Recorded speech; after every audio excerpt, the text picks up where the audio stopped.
I think what we need to do is actually take our own power back and say, I am going to actually create my own food supply from now, and I'm going to start from scratch all over again. And if we start a revolution where people start growing their own foods, and if you don't have a patch of land and you can't grow it in a pot, then we get neighborhood cooperatives, or people in one building come together. Maybe you grow the sprouts and I grow something else, you grow the beans and I grow something else, and then we start sharing them. And I think that's what we're going to need to start doing. Or just go to the organic farmers and create the CSAs, the community supported agriculture, and start getting our foods from them. Places like that. Instead of, it is unbelievable to me that we've given so much of our power away that we actually go to a supermarket in a place where something has been manufactured in a laboratory and a scientist is telling us what we need to eat. A scientist spends their life doing this. And why would you buy something that's been genetically modified? Why would you buy something that has radiation in it? Why would we buy something that didn't come out of nature and then call it food and then wonder? We don't see the connection between why we feel malaise and sickness and depression, but yet there is a connection. You know how we know there's a connection? Not just by our own experience of it, but look at the television ads. First you see the junk food and the non-foods, and then right after this you see things from Mylanta and Alka-Seltzer and all the different ailments in the digestive system, because one has to go with the other.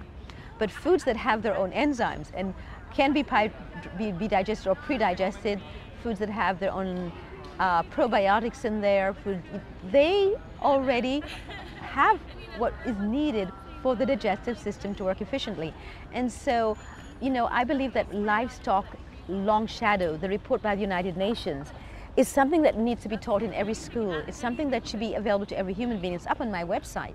It's for people to read. I think once people begin to know and people begin to see the connection between the way they feel and the way their lives are unfolding and what the food supply that they choose or the non-food supply that they choose, once they begin to see that, they will start taking action, and that's the whole idea of the film festival.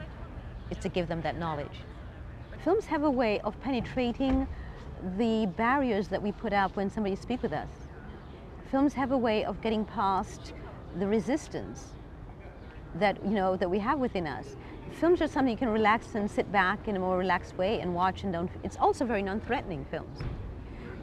Films are very accepted in society. Films are something we entertain ourselves with.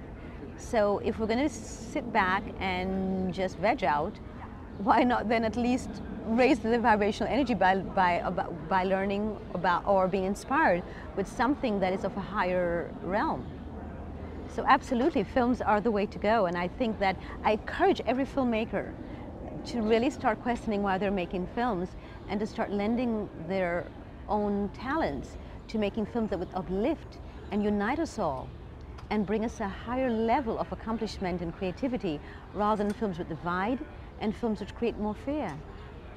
Here's the problem, David. I think green is becoming a fad. Anything about the environment is becoming a new commercial enterprise, and before it stops, I want to cut it, before it stops really, and start really addressing the true issues here. People will jump on a bandwagon and just use a name without looking at the truth of what they're saying, just to get something sold. It's a commercial venture. Again, it's about capitalizing and monopolizing something. And this is what I'm about. It's not about what you can get out of it. It's what you have to give to it. What is your voice? What is your perfect voice that you can bring forth to add to uplifting your own life? If you do that, then everybody else gets uplifted along with you. So what I really feel is important is to make it so entertaining and to make it so non-threatening that it will be fun for people. And so that's why we bring the filmmakers, the musicians, and the chefs together. So we have a raw vegan band, we've got singers, we've got a lot of entertainers.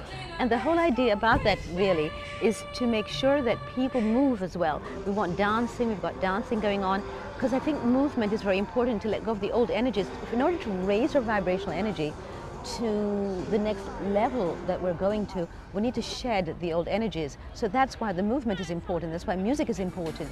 Music is a marvelous tool to uplift and pull us up to the truth of who we are.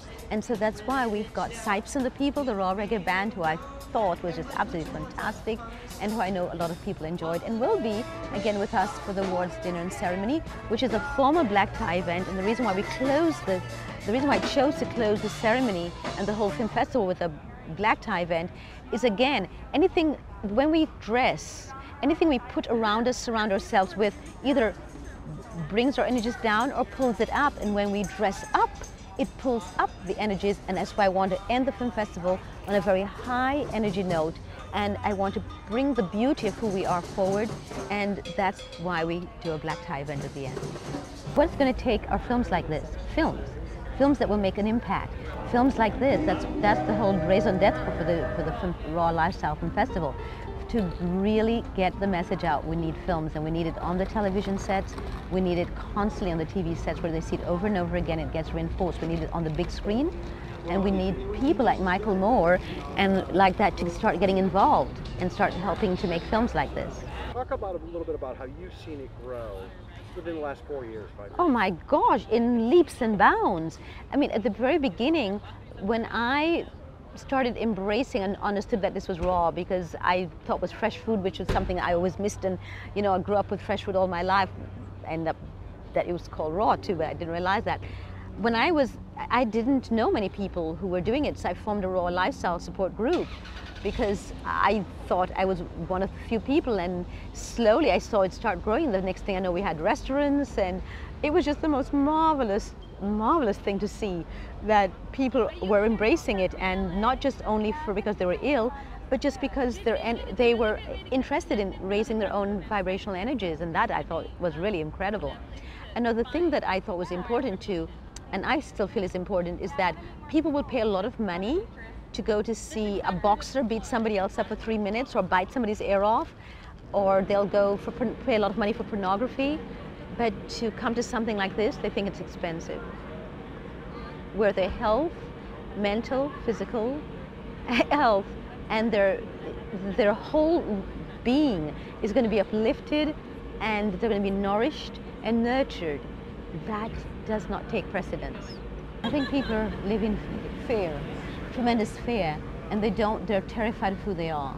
They don't want to know the magnificence of their being. They do not want to know their own power.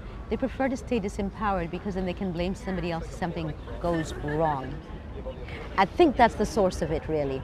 I think we do not really want to take responsibility for our own lives. It's much easier to blame somebody else, and it's easier. Come to the film festival, see some movies, but also so much more now. And eat. Anything else? That's it. Thank you.